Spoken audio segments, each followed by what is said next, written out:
Upsets already, and maybe a few more this weekend. We're going to deep dive into the game. It's man. not easy. Not easy. No, it's not for the weak. It's not for the weak. Not at all. Neither is Joe Judge, the new New York Giants head coach. You see his press conference. That was fighting talk. Yeah, some guys I don't want to get in a sparring match with, no matter how they look. And I just feel like in the 12th round, he's just going to body blow me in. I want the top 5, the short list. Yeah. I think Mike Singletary is on that list. I don't want that. I don't want that. Joe Judge is on that list? Yeah, the way he talked, I was like, he said some things, especially about bringing that New York attitude back. That. What the city requires and desires. And OC, who, is my guy, he always talks about how each city, the head coach needs to reflect that image. And I think that's what Joe Judge said. He came in and said, I'm going to represent you all. I completely agree with that. Just watching it, and it's had the press conference, that is, has had slightly mixed opinion, divided opinion. Because some people are saying, it's all talk, it hasn't done anything. It's easy to say that. Of course, you want to say we're going to play tough, but that's how it came across to me. And you play for the New York Giants, so you were in a much better position than me. But that's how it came across to me, is that this guy seems to straight away has got the fans on side because he is talking as one of them.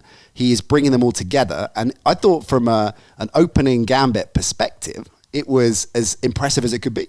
Yeah, it's kind of like, what do you want him to do? He's got to go up there and talk, right? He's got to say something. Right. So don't get mad that you don't like what he's talking about. He didn't request to go up there and stand up there and talk to you. So, I mean, gotta win something first. Well, he hasn't had a chance to win anything. You want him up there. But the main thing he did was he addressed that. Yes, everybody's trying to figure out who I am, right? But he's like, let's talk about what's more important, what I'm going to do, what I'm going to bring. That kind of stuff. Old school physical mentality was one of the things he said. As a player, you know what that makes me think? Pain.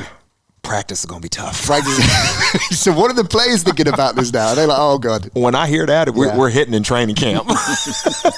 So that will appeal to some, but not all of the players. And off-season weight program is real. So, I mean, I'm looking at that like, ooh, we're going to be out here hitting. Now, I mean, truth be told, why that makes sense is this. Yes, I would say that as a player, and I'd be like, oh, gosh, it's going to be tough, but I would embrace it.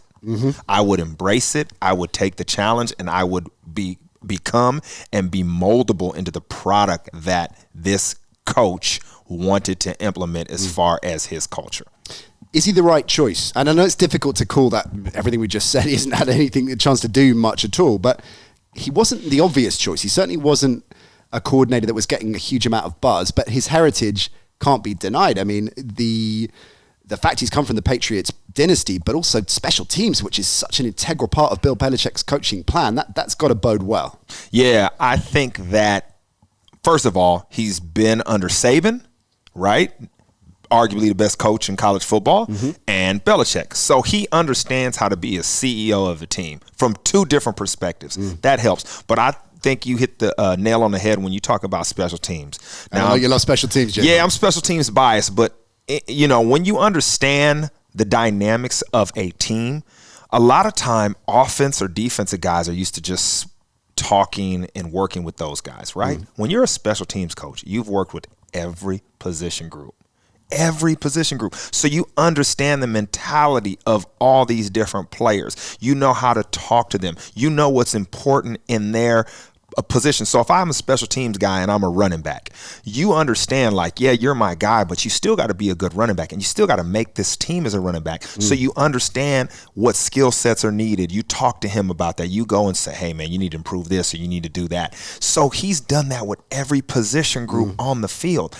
A lot of times you get these coaches that are, say you're the offensive coordinator and you work with quarterbacks. You understand quarterbacks, but do you understand really how D linemen act? Yeah. Do you know what they do? Their different intricacies. Like you might, but not really. And also to talk to them. I think it's easy to underestimate, if from the outside looking in, just how much of a division there is often between offensive players and defensive players in an NFL franchise. Yeah, because it's only because you're focused on your job. The Bill Belichick, do your job. So you're locked in on what you're doing and how that affects the whole team. And that's good when you're a position coach, not when you are trying to be a CEO of an organization.